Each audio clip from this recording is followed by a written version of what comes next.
All right, welcome to the Explainer. Today we're diving into a rite of passage for every single software engineer, linked list reversal. Now, this isn't just some random interview question. Nope, it's a fundamental coding pattern, a key that unlocks a whole bunch of other problems. So let's get into it. So what's the goal here? It's actually pretty simple to visualize. We start with a nice orderly list where 1 points to 2, 2 points to 3, and so on. And our job is to end up with a list where every single one of those arrows is pointing in the opposite direction. This little before and after you see right here, that's exactly what we're going to learn how to do step by step. And here's our game plan for today. We'll kick things off with the big idea, just flipping the arrows. Then we'll get into your main tool, the iterative solution. After that, we'll tackle a more elegant recursive approach. Then we'll enter the gauntlet and solve some advanced puzzles. And finally, we'll talk about common mistakes and how to really achieve mastery. Okay, section 1, flip in the arrows. Before we write a single line of code, let's just zoom out. At its absolute core, all we're really doing here is changing the direction of the little arrows that connect all the nodes in our list. That's it. That's the entire problem. So how do we do that without, completely losing our place and breaking the list?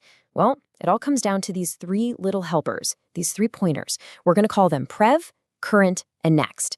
Think of them as our 3 fingers that hold the list together while we perform surgery on it. All right, section 2. Pay close attention here, because this is the big one, the iterative reversal. If you only remember one thing from this entire explainer, make it this. This is your bread and butter, the workhorse solution that you absolutely have to know. I want you to burn this image into your brain. At any single moment as we're walking through the list, this is what our world looks like. We're sitting at a current node, the prev node is behind us, and the next node is what's coming up. Our entire job is to take that arrow pointing from current to next and flip it so it points from current to prev. And this is how we do it. This is the 4-step dance we repeat for every single node. Step 1, you have to save the next node in a temporary variable. If you don't, you'll lose the rest of the list forever. Step 2, do the actual reversal. Make the current node point back to prev. Step 3, move prev up to where current is. And step 4, move current up to that next node that we saved in step 1. That's the whole loop. And that's why it's so brilliant. It seems like a big complex task, but it's not.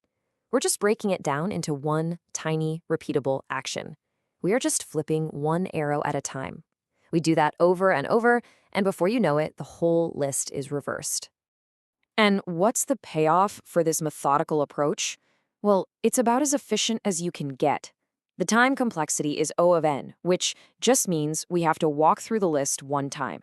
And the space complexity? O of 1, constant time. We're not creating any new lists or data structures. We're doing it all in place. You really can't beat that. Now let's switch gears. We've got the iterative method down cold. Let's look at something a little different, maybe a bit more elegant, and definitely a bit of a mind bender at first, the recursive solution. To get recursion, you have to take a leap of faith. The core idea is this. You basically tell your function, hey, I'm at this node. I need you to go reverse everything that comes after me.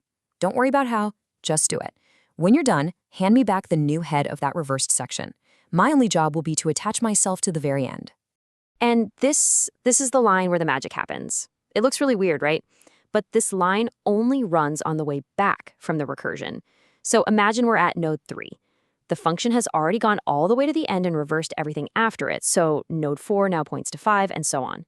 Now this line says, hey, node 4, head.next, your next pointer should now point back at me, node 3, head. And just like that, you've stitched the current node onto the end of the reverse tail. All right, you've learned the moves, you've got your iterative weapon and your recursive spell. Welcome to section 4. It's time for the boss battles, the advanced puzzles where we apply this technique to solve much harder problems. First up, what if you don't want to reverse the whole list? What if you just want to reverse a small section in the middle, say from position M to N? The reversal part is actually the same logic we already know. The real trick here is the surgery. You have to carefully disconnect that middle section, reverse it, and then perfectly stitch it back to the beginning and end without breaking the whole chain. Next up, a true interview classic, reversing in K-groups. This one's a beast. The idea is you take the list and reverse it in chunks. So if K is 2, you reverse the first 2 nodes, then the next two, then the next two after that. This problem is a serious test because it combines our core reversal logic with some very tricky pointer manipulation to connect all the reverse chunks. And now for our final section, mistakes and mastery. Look, knowing the right answer is one thing, but knowing all the ways you can go wrong, that's what separates the beginners from the masters. So let's talk about what to avoid and, more importantly, how to spot this pattern out in the wild. These are the classic traps. The number one absolute biggest mistake is forgetting to save the next node before you reverse the pointer. You do that, poof, the rest of your list is gone forever. Another big one is at the very end, forgetting that your original head is now the tail and you need to return prev as the new head. And of course, always, always, always check your edge cases, what happens with an empty list or a list with just one node. So why does all this even matter? I mean, it's a cool puzzle, but is it useful? Absolutely. This reversal pattern is a building block for so many other algorithms.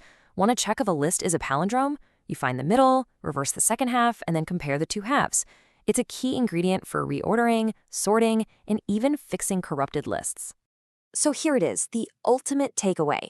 I want you to burn these keywords into your memory. When you're in an interview and you hear reverse, keynotes, reorder, palindrome, or between M and N, a light bulb should go off in your head. Your brain should immediately scream, pointer reversal, I know this pattern. So there you have it. You've seen the logic, you understand the pattern, and you know how to apply it to even harder problems. You've officially leveled up. The only question left is the one on the screen. What problem are you going to go out and reverse next?